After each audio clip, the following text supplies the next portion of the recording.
Existe um poema de Mário Quintana que diz que nós podemos prometer atos, mas nós não podemos prometer sentimentos. De que atos são pássaros engaiolados e sentimentos são pássaros em voo. Nós podemos prometer atos, mas não podemos prometer sentimentos. Atos são pássaros engaiolados e sentimentos são pássaros em voo. Parece que não temos, e de fato não temos tanto controle, ou nenhum controle, talvez, em alguns momentos, sobre os nossos sentimentos. Por que sentimos o que sentimos? Muitas vezes nós não sabemos, mas nós sentimos. Eu não sei por que eu sinto, mas eu sinto. Algumas vezes sabemos, entendemos de onde vem esse sentimento. Parece ser claro de onde ele vem, mas continuamos sentindo. O fato de sabermos de onde ele vem, por que ele vem, não tira muitas vezes esse sentimento do nosso coração.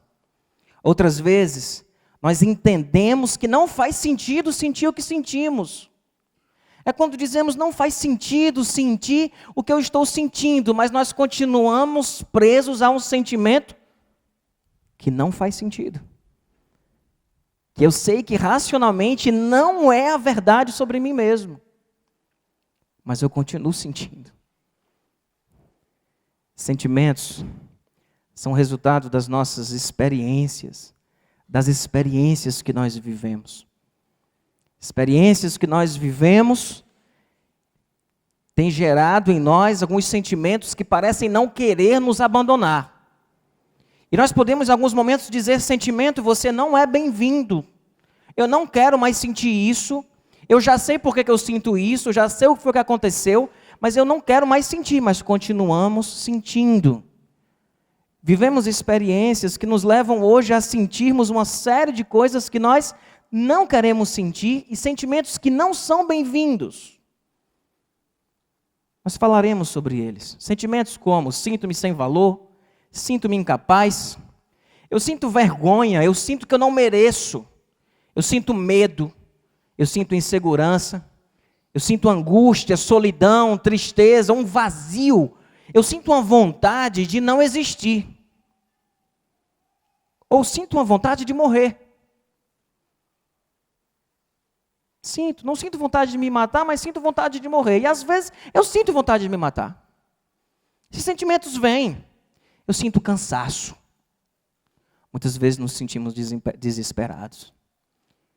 E diante desses sentimentos, irmãos, como que temos tentado combater esses sentimentos?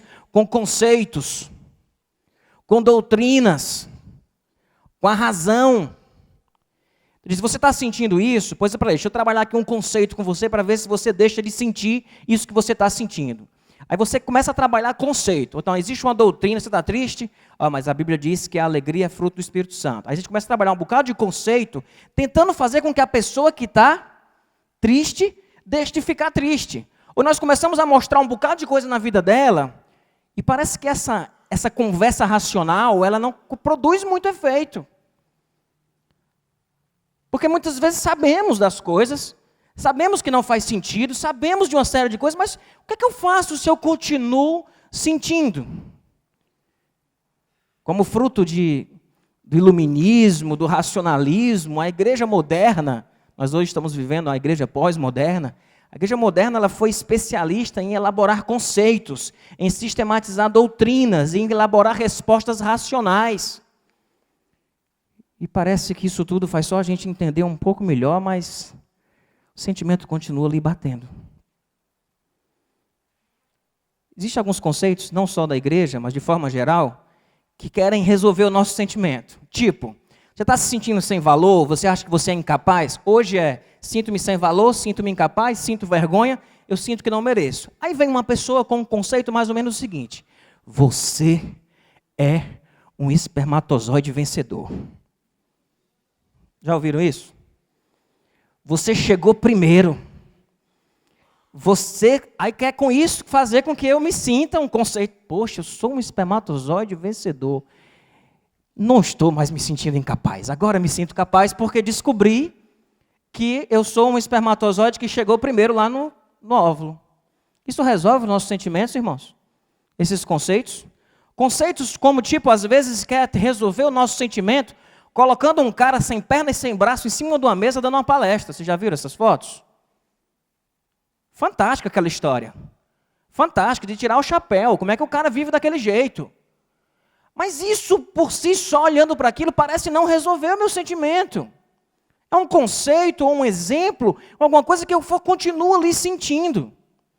Ou então dizer, quer ver como você é especial? Olha o corpo humano. Olha como o corpo humano funciona. Tão perfeito.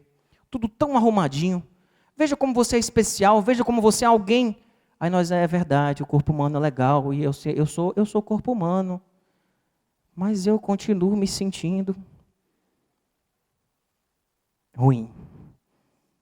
Umas 5 palavras, todas ficaram no filtro. Eu continuo me sentindo ruim, eu continuo me sentindo incapaz. Eu continuo me sentindo ruim. Ah, mas o que importa é a beleza interior. E aí você fica assim, mas... E por que eu não nasci pelo avesso? Se é a beleza interior... Esse conceito é legal, mas... Eu continuo olhando para o espelho e não gosto do que eu vejo. Ele diz, não, mas beleza é cultural. Beleza é cultural. Na época do Titanic, a mulher bonita era a mulher mais cheinha. Você diz, Deus, e por que eu não nasci naquela época do Titanic? A gente está fora da cultura? Não estamos. Ou então chega para você que está se sentindo assim, muito problema na sua vida, meio perdido, meio desesperado. Diz, rapaz, fulano está pior, tu viu fulano? Eu disse, sim, em que o fulano está pior, melhora o meu problema. Fulano está pior, mais sofreu Jó. São conceitos que parecem tentar nos consolar, mas difícil, irmão, a gente continua sentindo. Ou então alguém chegar e dizer, podia ser pior, não podia? Eu disse, podia, então vou ficar legal porque podia ser pior. Esses conceitos, essas doutrinas, elaborações racionais, conceitos teológicos verdadeiros, porque tudo que eu estou falando aqui é verdade. É verdade. Beleza é cultural, certo? O que importa é a beleza interior, tudo isso é verdade, mas estou querendo dizer só que essas verdades por si só, elas parecem não resolver o nosso problema. Conceitos teológicos, o Espírito Santo de Deus, ele habita em nós. Uau! Foi embora meu sentimento de baixa autoestima, porque o Espírito Santo de Deus habita em mim. É assim? Você entende o conceito e resolve o problema? Não é. Cristo morreu por nós, é verdade, não é? Cristo morreu por nós. Isso não prova que nós somos especiais? Mas isso por si só, simplesmente entendendo o conceito, me faz concluir e sentir. Eu concluo que eu sou especial, mas aí como é que faz para sentir? Como é que faz para sentir isso? Então Deus está conosco. E é verdade que Deus está conosco. Mas o conceito de que Deus está comigo parece não resolver e não mudar o meu sentimento. Eu coloquei uma frasezona bem grande aqui, para não ter perigo de não ficar claro. Os sentimentos que brotam das experiências que nós vivemos, eles só serão combatidos ou anulados a partir de outras experiências que gerem outros sentimentos e anulem os que não são bem-vindos. Não é o conceito simplesmente. O conceito pode até ajudar para basilar a minha experiência. Mas assim como foi uma experiência ruim, que gerou e tem gerado sentimentos ruins dentro do meu coração, o que eu preciso é de um sentimento que me ajude, uma experiência que gere um outro sentimento e que anule aquilo. E aí, meus irmãos, Deus não é um Deus de conceitos. Deus é um Deus de experiências.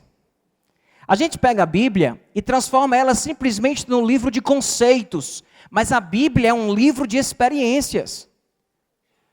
Embora no meio da experiência Deus trabalhe conceitos, mas a Bíblia é um livro de experiência. A Bíblia nada mais é do que o registro de experiências de Deus com o seu povo.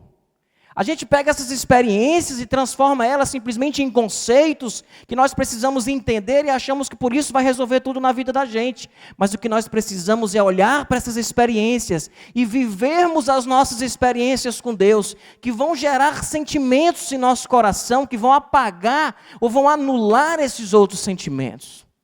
A Bíblia, sim, ela é uma régua, ela é um manual de como que nós podemos basilar essas nossas experiências. Mas não adianta simplesmente eu conhecer os conceitos, porque Deus não é um Deus de conceito, Deus é um Deus relacional, de viver experiências conosco. E embora eu saiba de uma coisa, aquilo vai se tornar de fato verdade nos meus sentimentos, a partir do momento de que eu vivo uma experiência com Deus em relação a isso. Por isso a fé, ela não é um entendimento racional. A fé é uma experiência com Deus. E é através de experiências com Deus que os nossos sentimentos serão tratados. Eles serão alguns que vêm forte aqui batendo no negativo e Deus joga o positivo no meio. Às vezes simplesmente para zerar. Ou então ele joga em outra experiência, um outro positivo para deixar de ser negativo e passar para o positivo. Mas são experiências que nós vivemos com Deus. Por isso que às vezes vem alguém conversar comigo e está falando uma série de coisas. E eu tenho um bocado de conceito para jogar, para vomitar assim na mesa e a pessoa olhar aqueles conceitos, mas no fundo eu sei que isso se tornará verdade a partir de uma experiência que essa pessoa vai viver com Deus. Deus não deixou a Bíblia para a gente ficar decorando conceito. Deus deixou a Bíblia para a gente entender como é que Ele se relaciona com a gente. E para viver essas experiências com Deus. Porque é a partir dessas experiências que a nossa vida, ela será transformada. A Bíblia é um livro de experiências de pessoas com Deus. E foram essas experiências que geraram sentimentos, comprometimentos, que geraram muita coisa boa no coração. Está claro isso, irmãos? Porque o que nós vamos fazer aqui nesses 3 domingos é trabalhar muito pouco o conceito e falar de experiências. Eu vou até me desprender um pouco de ter que ficar sentimento tal, esse sentimento, esse, eu vou jogar experiência. E aí você dá um jeito de arrumar aí. Eu vou trabalhar a experiência, porque a Bíblia está cheia disso. Hoje, as experiências que eu vou aqui tratar, elas vão tratar de alguns sentimentos que não são bem-vindos, que é o sinto-me sem valor, sinto-me incapaz, eu sinto vergonha e eu sinto que eu não mereço. Como é que Deus trabalha na nossa vida, irmãos? Nos ensinando conceitos. Deus cura os nossos sentimentos onde? Numa sala de aula? Ou Deus cura os nossos sentimentos na estrada da vida? Na estrada da vida. É no caminhar do dia a dia. É no andar com Ele. É do vivenciar os conceitos. Não é de entender os conceitos. É de vivenciar os conceitos. E nas experiências com Deus. E a experiência ela é particular. Deus vai se relacionar comigo de um... Por isso que Deus se relaciona comigo de um jeito. Se relaciona com você de outro. Porque Ele sabe o que cada um precisa. E que tipo de experiência cada um precisa. É um lançar-se de fé? É um lançar-se de fé. Mas é assim que Deus tem trabalhado na vida de pessoas. Eu sei que é assim que Deus tem trabalhado na sua vida. Você pode, os conceitos, é importante a gente trabalhar os conceitos, trabalhar as doutrinas, nós fazemos isso aqui todo domingo. E hoje a gente vai contar a experiência, mas vai estar alinhando também conceito. Só que o conceito, pelo conceito, ele não resolve. Ele só nos guia, ele só nos orienta. A cura vai acontecer não é no entender do conceito, mas é na experiência com Deus. Às vezes a gente está aqui falando, não entra. Ou até entra, mas não desce. Aí a pessoa vai e vive uma experiência com Deus, e nessa experiência com Deus parece que tudo que foi dito, desceu, ou entrou. Não é assim, irmãos? Não é assim que acontece na vida da gente? Não é assim que nós temos visto alguns encontros com Cristo? Alguns encontros de pessoas com Deus, aquilo que nós chamamos de conversão, que eu não gosto nem muito dessa palavra não, mas esses encontros das pessoas com Deus, eles são encontros marcados por encontros, por experiências com Deus. E é assim que Deus tem mexido na sua vida, Ele tem mexido na sua história. Deus se relacionando conosco. Amém, irmãos? E eu queria retratar uma história. A história de um homem chamado Gideão. Você já deve ter escutado essa história, eu não vou ler o texto todo. Balduino, eu vou saltando e talvez eu não leia tudo. Tu vai acompanhando aí no que tu conseguir. Gideão, a história está lá em Juízes 6, de 11 a 17. Depois você pode, Juízes 6 e 7, na verdade, a história toda, os 2 capítulos. Lê em casa depois. Pega a Bíblia, lê Juízes 6 e Juízes 7, e você vai conhecer toda a história de Gideão, como que ela se processa. Eu vou aqui pegar aqui a partir do versículo 11. Diz que Gideão era filho de Joás, e ele estava malhando o trigo num tanque de prensar uvas para escondê-los dos midianitas. Primeiro ponto aqui. Ele estava, olha onde que Gideão, filho de Joás, os midianitas eram um exército inimigo que tinha cercado o povo. Que estava fazendo ameaças contra o povo. E o que Gideão estava fazendo, filho de Joás? Ele estava malhando o trigo num tanque de prensar uva para esconder o trigo dos midianitas. Era mais ou menos o seguinte, eles vão derrotar a gente, e quando eles derrotarem a gente tem aqui um trigo escondido. Para me defender, para me guardar e conseguir fazer alguma coisa. E ele está lá. Isso era a cena da derrota antes da batalha começar. Isso acontece. Nós nos sentimos incapazes, sem valor. É a derrota antes da batalha começar. Ele está malhando ali, numa máquina de prensar uva, ele está para esconder o trigo dos midianitas. Então, o que acontece? Uma experiência.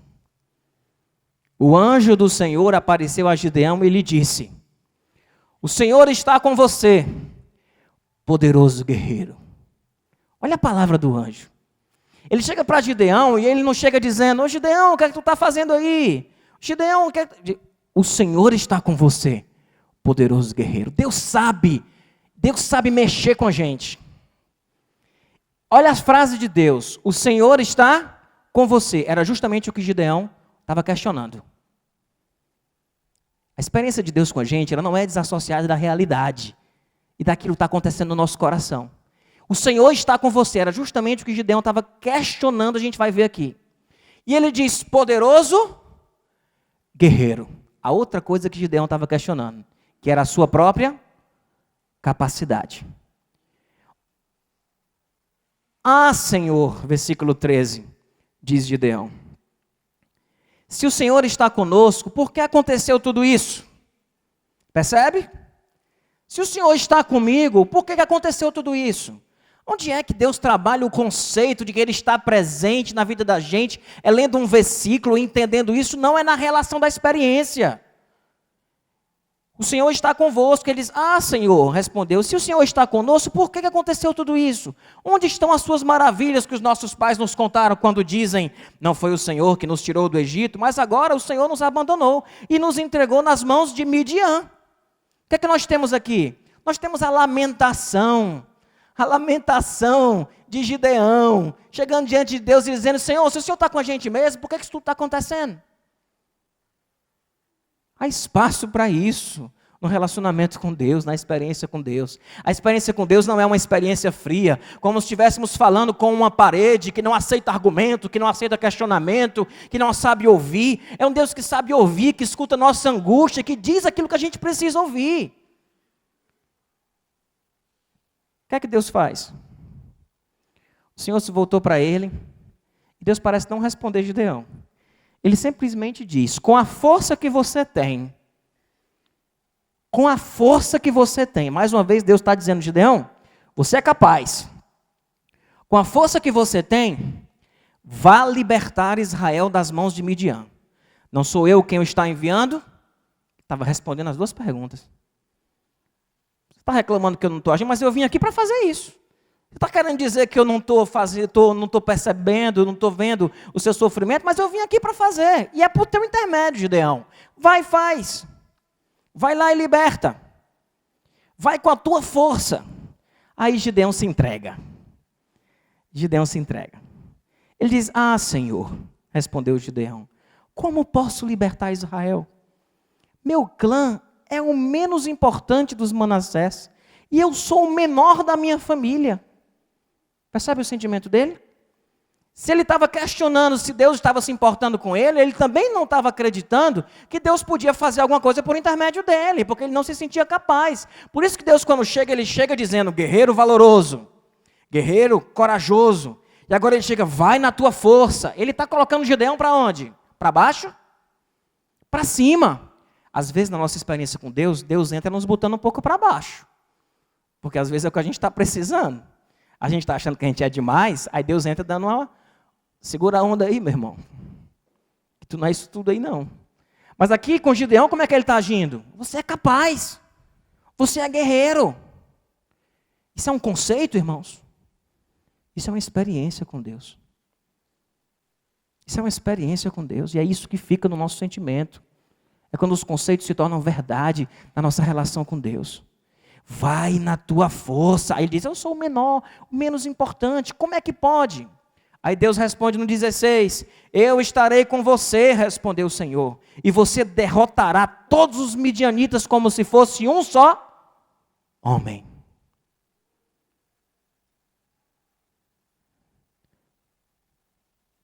Em momentos com Deus, em experiências com Deus, quando Deus chega para a gente e diz, vai filho, eu estou com você, e você vai vencer isso daí, como se fosse um homem só. Percebe, irmãos? Tem algo mais forte? Isso é conceito? É. Mas isso é vida com Deus. É experiência com Deus. Vai e faz. Gideão prosseguiu. Gideão ainda não acreditava. E ele diz, se de fato posso contar com o teu favor, dá-me um sinal de que és tu que está falando comigo. Percebe, irmãos? Sabe esse sentimento de eu sinto que eu não mereço?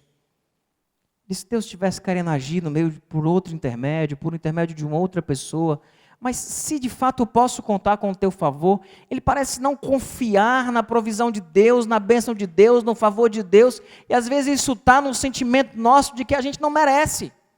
E de fato a gente não merece. Mas Deus age mesmo sem merecermos.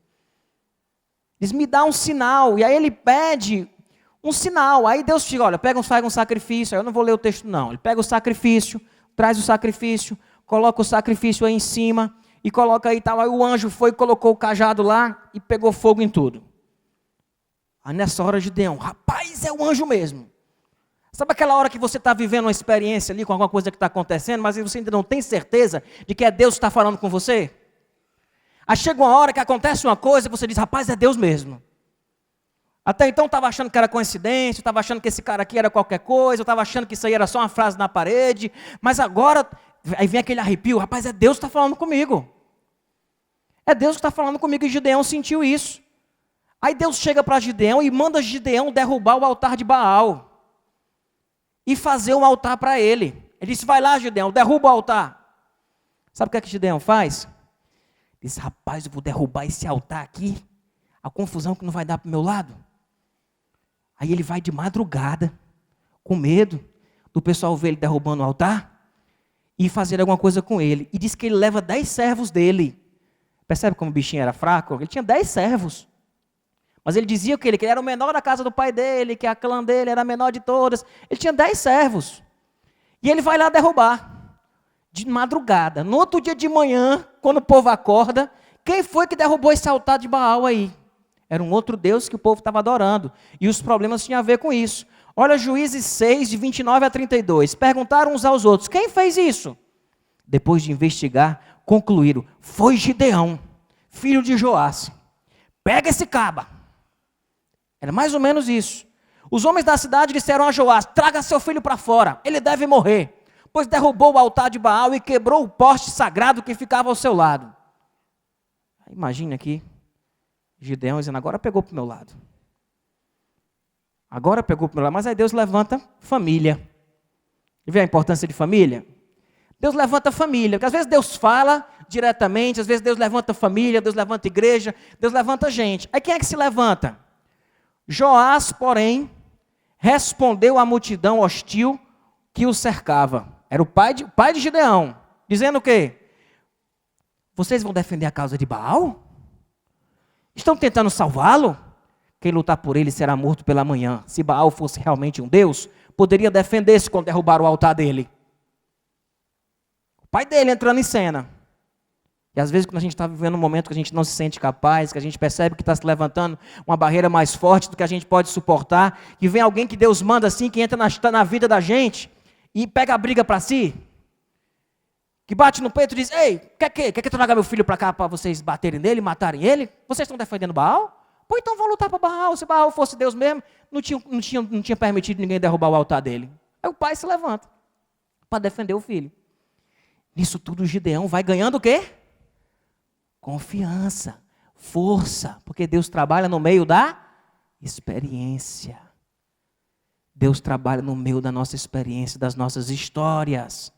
Por isso, naquele dia, chamaram Gideão de Jerubbaal, dizendo que Baal dispute com ele, pois derrubou o altar de Baal. Fizeram uma maldição assim para ele. Pois toma, uma praga para tu. Tu agora vai dar tudo errado na tua vida. Tu derrubou o altar e vai dar tudo errado. Aí o cenário complica. Não está assim às vezes, né? A gente vem numa batalha, vem em outra. Aí chega um parente, ajuda a gente. Aí vem numa situação, numa outra, e a gente não sou capaz. Aí quando a gente menos percebe, diz que assim, agora eu vou conseguir. Aí piora tudo. Piora tudo. O cenário parece que fecha, o tempo fecha. Você diz, pronto, agora eu já estava aqui na peinha, segurando na última força que eu tinha. E piorou tudo, porque nesse momento, nesse meio tempo, dizem Juízes 6, 33 e 34, todos os midianitas e amalequitas e os outros povos que vinham do leste uniram seus exércitos, atravessaram o Jordão e acamparam no vale de Jezreel. Aí pegou. Sabe o que aconteceu aqui? Então o Espírito do Senhor apoderou-se de Gideão. E ele, com toque de trombeta, convocou esses caras aí para segui-lo. No toque de trombeta ele convocou. Percebe aqui, irmão? Aqui é mais ou menos o seguinte. Quando a gente está vivendo um momento na vida da gente, ele já tinha feito uma grande coisa, não era? Foi lá de madrugada, se tremendo todinho para derrubar o altar. No outro dia a galera querendo pegar ele, o pai defendeu. De repente junta o exército ao redor. E nesse momento é quando Deus diz assim, rapaz, agora eu vou derramar favor sobrenatural na tua vida. Essa coisa do Espírito se apoderou. Isso é assim, como se o Espírito tivesse fortalecido ele naquele momento e tivesse dado uma força que ele não tinha. Ele assumiu um papel de liderança que talvez não fosse dele.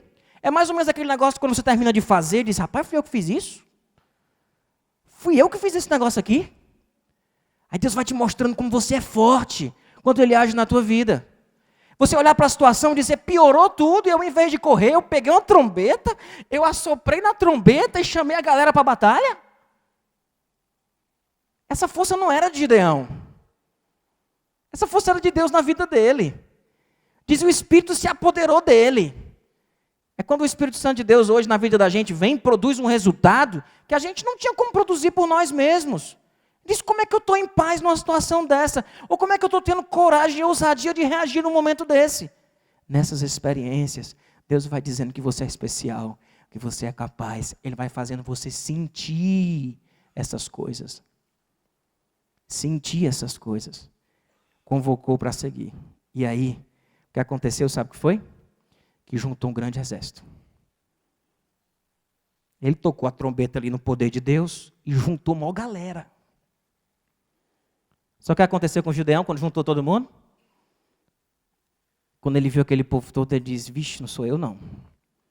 Deus deve ter se enganado. Não é por meu intermédio. Aí ele vai e treme de novo. Versículo 36 diz, Gideão disse a Deus, Senhor, eu quero saber se vais libertar Israel por meu intermédio. Parece que nesse momento, Gideão não tinha mais dúvida de que Deus podia fazer. A dúvida dele era se Deus ia fazer por intermédio dele. Ele disse, eu quero saber se vais libertar, é só para saber mesmo. Se o Senhor vai libertar, é por meu intermédio, como o Senhor prometeu. Vê, Senhor, ó, eu colocarei uma porção de lã aqui no chão. Se o orvalho molhar apenas a lã, e todo o chão estiver seco, aí eu vou saber que tu libertarás Israel por meu intermédio, como o Senhor prometeu, tá bom? Combinado, Deus? Colocar a lã aqui, ó, a lã molhada, Senhor, não esquece não confunda não, Senhor, pelo amor de Deus. A lã molhada e do lado seco, tá, Jesus? Eu vou dormir, tá? Aí foi. Pois ele volta. Quando ele volta, o que é que o texto diz? Assim Gideão se levantou logo cedo no dia seguinte, torceu a lã e encheu uma tigela de água do orvalho. E do lado estava seco. Ele, rapaz, não é que Deus vai me usar mesmo? Ele disse, Deus, mas eu ainda não estou convencido não. Disse ainda Gideão a Deus, rapaz, Deus é bom. Senhor, não fique chateado comigo não. Não se acenda a tua ira contra mim. Mas deixa eu te fazer só mais um pedido. Permite-me fazer só mais um teste. Só mais um. Desta vez, vai-se ficar seca a lã e o chão ao redor molhado.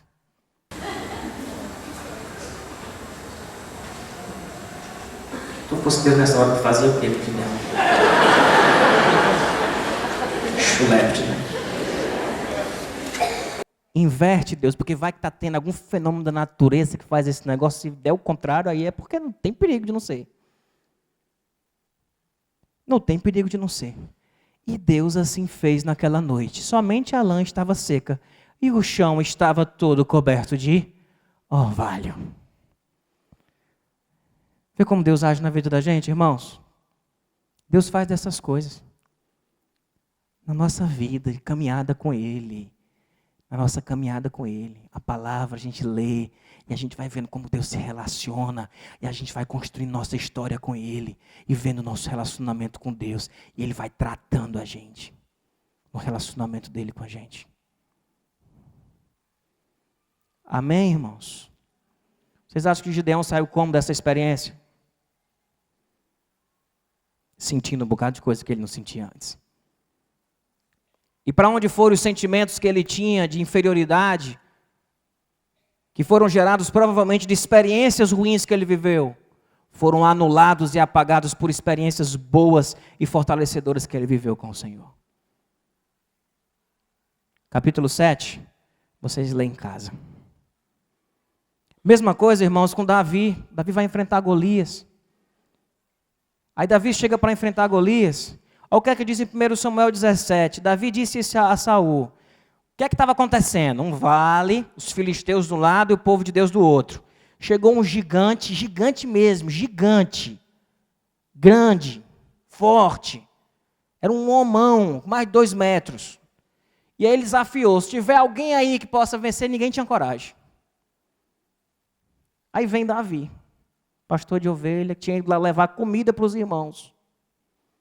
Aí chega Davi nessa história, e quando Davi vê aquela comédia, de o povo com medo do cara, e Saul sem saber o que fazer, aí Davi chega, Davi disse a Saul, ninguém deve ficar com o coração abatido por causa desse filisteu. Teu servo irá lutar contra ele.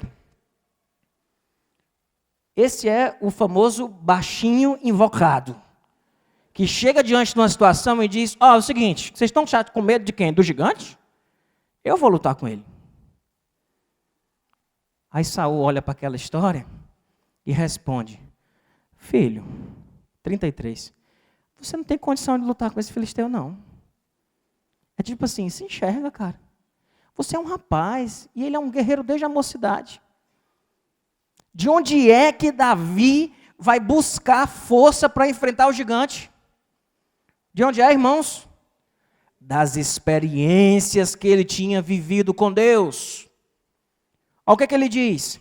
Davi, entretanto, disse a Saul, teu servo toma conta das ovelhas de seu pai. E quando aparece um leão ou um urso e leva uma ovelha no rebanho, eu vou atrás dele, atingindo com golpes, e livro a ovelha da sua boca. Quando ele se vira contra mim, eu o pego pela juba, atinjo com golpes até matá-lo. Teu servo é capaz. Ah, irmãos, que frase.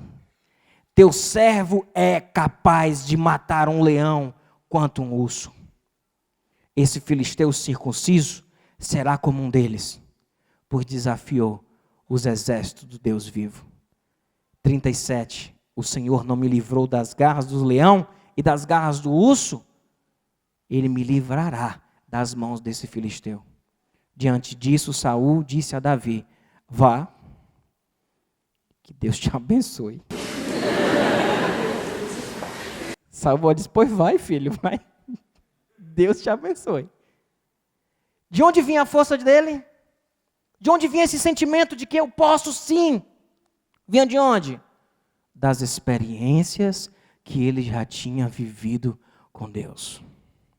Assim foi com Moisés, em Êxodo 3 e 4. Assim foi com Isaías, Isaías 6. E grandes homens de Deus, que não se sentiam capazes, que não se sentiam especiais, que não se sentiam merecedores de serem usados por Deus. E de que Deus, através de uma experiência com esses homens, mostrou os sentimentos que eles precisavam guardar em seus corações. Desejo do meu coração é que você viva experiências com Deus, que gerem sentimentos em seu coração, que façam esses sentimentos que não são bem-vindos irem embora, em nome de Jesus. Amém, irmãos? A gente vai ouvir uma história agora. E depois desse vídeo, o Ministério de Louvor vai vir aqui à frente e nós vamos cantar.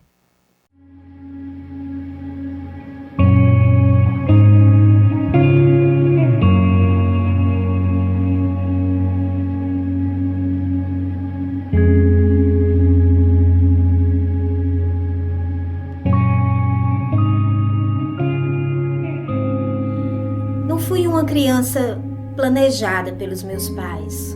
A chegada ao mundo foi bem difícil. Quando bem pequena, ao sofrer um abuso sexual, tornei-me uma criança medrosa, acuada e com problemas de autoestima. Mas Deus estava comigo. Quando meus pais se separaram no auge dos meus 9 anos, eu perdi o chão.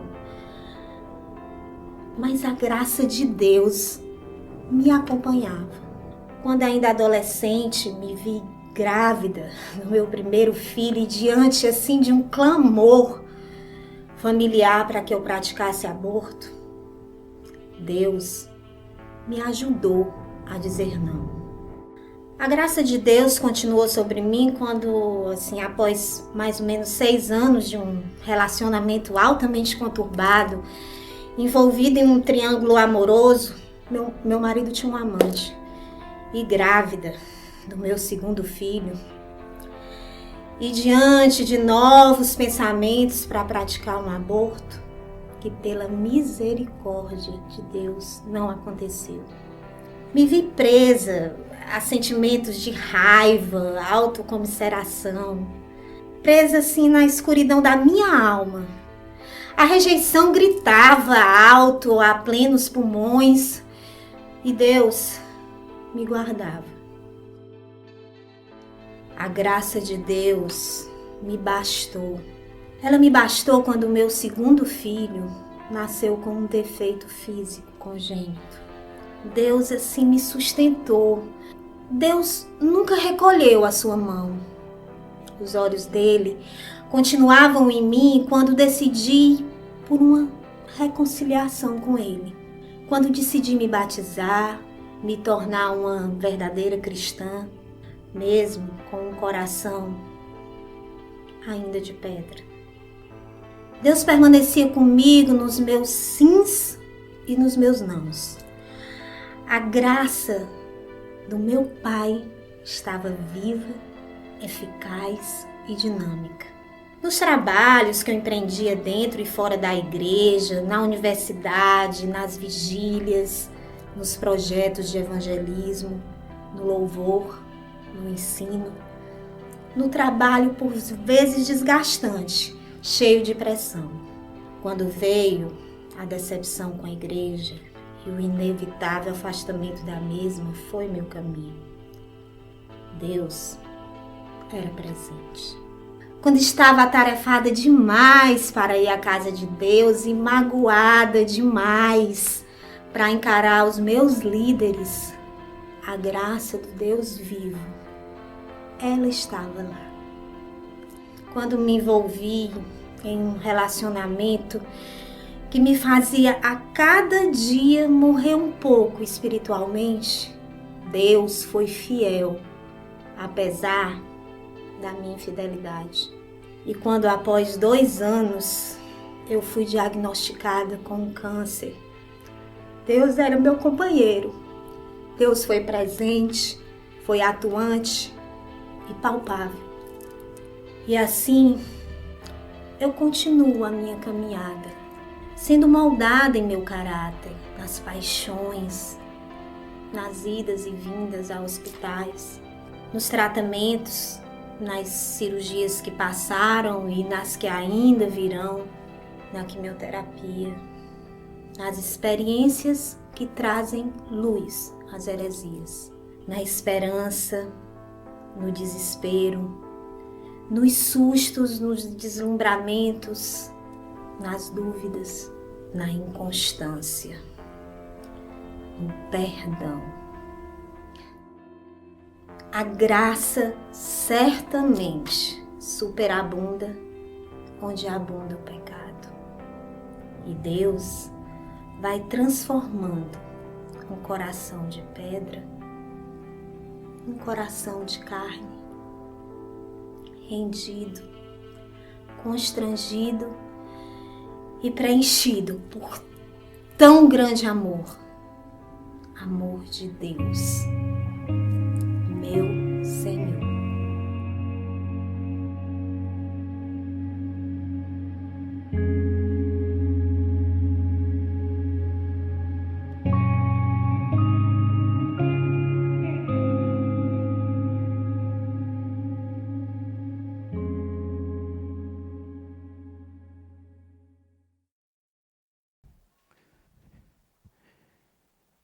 Meus irmãos, é no meio das experiências da nossa vida que Deus vai agindo e vai transformando os nossos sentimentos, vai gerando novas experiências. A nossa vida não é uma linha arrumadinha. Essa é uma pessoa que está aqui no nosso meio. A sua história pode ser muito parecida. A nossa vida, ela não é linear, ela é cheia de acidentes. E é no meio desses acidentes que Deus vai trabalhando na vida da gente. Ele vai construindo a história dele dentro da nossa história. Queria que você baixasse sua cabeça, que você se colocasse diante do Senhor. Que você expressasse um desejo, dizer: Deus, eu tenho até dificuldade de crer nisso, em Ti, Senhor. Mas eu quero viver experiências contigo. Eu quero viver experiências contigo que gerem os sentimentos que só o Senhor pode gerar no meu coração. Que talvez você não saiba, mas existe um alguém que se importa com você e a você quer muito bem. Talvez hoje seja um dia de você se lançar nos braços de Deus e dizer: Deus, chega das minhas resistências, eu quero viver contigo, do meu jeito, da minha forma, conhecendo o Senhor, vivendo experiências contigo para o Senhor e trabalhando na minha vida. Seja um dia de você dizer isso para Deus, e você deixar tudo e vir ser feliz com Jesus. Viver num relacionamento com Deus, através de experiências que esse Deus pode ter com você. Isso é muito doido, né? Vivermos relacionamento, experiência com o nosso Deus. Mas isso é verdade, irmãos. Isso é verdade.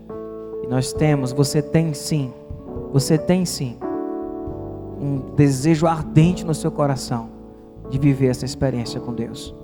Por isso viva, se lance com fé, com confiança, por intermédio de Jesus Cristo, que gerou o perdão dos nossos pecados.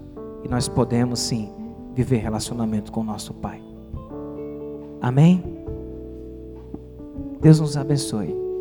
Desafio você essa semana a olhar para o céu de forma diferente, a ler a palavra.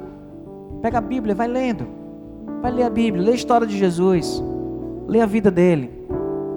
Sabe, eu convido você essa semana a colocar alguns questionamentos diante de Deus, a pedir a Ele para falar com você, para te mostrar.